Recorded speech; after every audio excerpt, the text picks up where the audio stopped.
Hello there! Isn't it a beautiful day? Am I Teacher Kaye? Are you ready to learn something new today? Today is about answering yes or no questions. Let's get talking.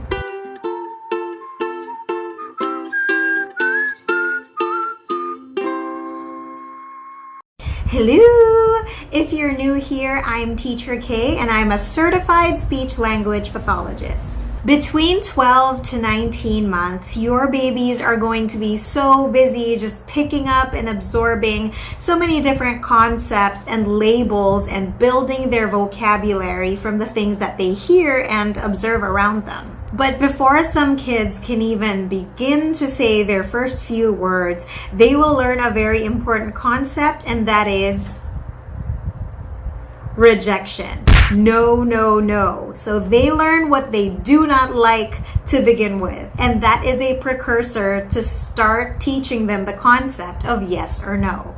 There's so many different kinds of questions, like your WH questions, who, what, where, when, why, but those are open-ended questions, meaning there are many possible answers to that question. But on the other hand, there is a close-ended question, which are your yes or no questions, making them a little bit easier for your children. All they have is two choices, yes or no. So the demand from them is a little bit lower because it doesn't require so much from their memory and their vocabulary. But even if it's relatively easier than other types of questions, doesn't mean it's easy for your kids.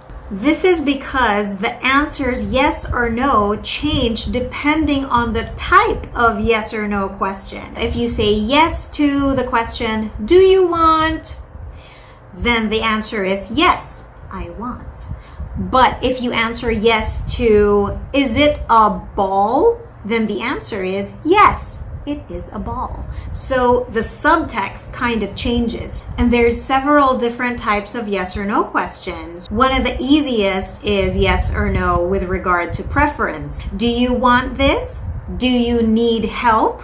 Can mommy have some? Can you share? And then there's with regard to personal information. Is your name Ryan? Are you 2 years old? And then tangible information like things that they see. Is this nose? Is this nose? Is this pink? And then general information about different things in their environment. You have to have just enough concepts to understand the question itself. Let's break down a really easy one, which is, do you want milk? They will need to understand that in the words do you, that means they are being asked a question, and then you, meaning you are asking them, and then want, are they requesting for something? And milk, do they know what milk is? Do they already attach that word to the concept of milk? And if the answer to the question is no, has your child already shown signs of negation or rejection for them to understand that that is what no would mean? Now that we've talked about the prerequisites to answering yes or no questions, how do we start? It starts with preferences. You can start by using reinforcement. I mentioned reinforcement in episodes 6 and 8. There is positive and negative reinforcement. Positive reinforcement is when you immediately give a desired object when they provide the correct target. And negative reinforcement is when you take it away from them. So negative reinforcement doesn't mean you do something bad to them. It just means taking away an object when they provide a specific target. In this case, our targets are limited to 2. When they say yes, what will I do? And when they say no, what will I do? So to be more specific, let's look at a question of preference. Do you want milk? So the first thing you have to remember is you have to model the question several times before they even understand what you're trying to say or ask.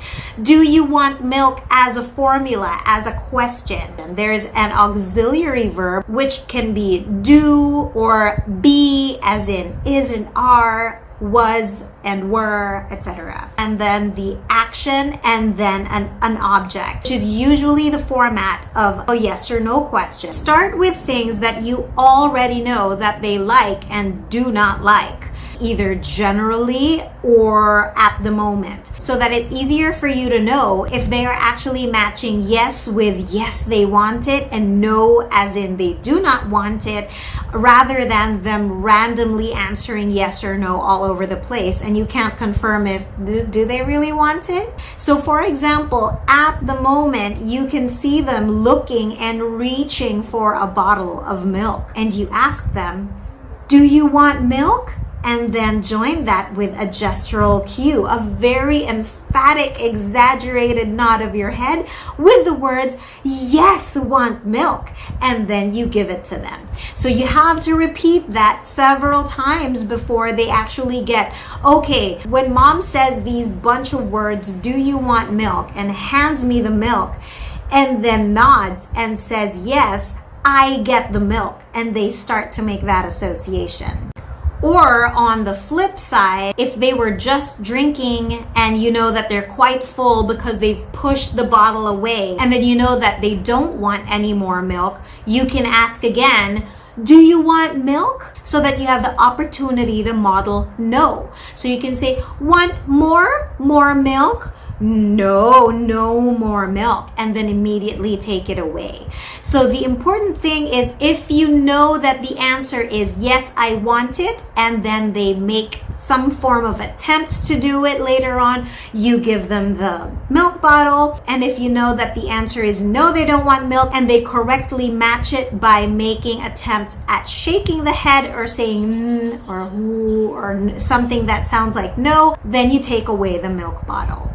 Other gestures that you can use to teach yes or no. So for yes, like I said, there's nodding the head and there's thumbs up. And for no, there's shaking the head or shaking the entire body, as you will see some of the kids will start with, or a thumbs down. The most important thing here is your consistency of giving and taking away depending on the answer that they want. If you know that they want the milk, but they say no or shake their head, so it is not a match, still take away the bottle.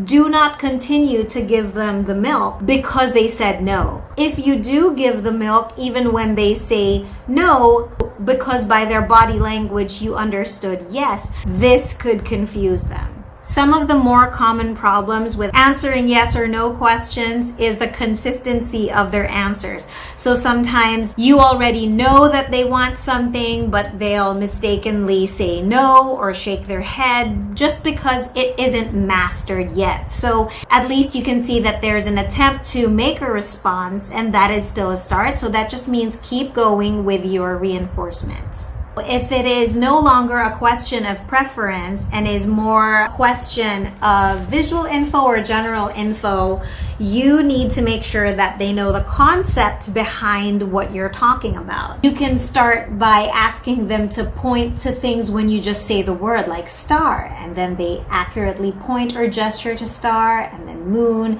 and then house. And then when you've gone through the set of items that you want to go through, then you can try to turn the activity into a yes or no question by saying, is this star? Yes. Is this moon? Yes. Is this star? No. So what I did there was now create a foil, or I purposely put a wrong answer to have the answer no, so that it's not just going to be yes, yes, yes, yes, yes. Although you can do that to start with, where all of your answers are yes and then all of your answers are no. But later on, you want them to generalize the skill so that whatever kind of yes or no question that you ask, the idea of yes or no is cemented in their minds. So for example, you'll be talking about things that you can eat. So you can say, can we eat ice cream? Yes. But what if you ask them, can we eat t-shirt?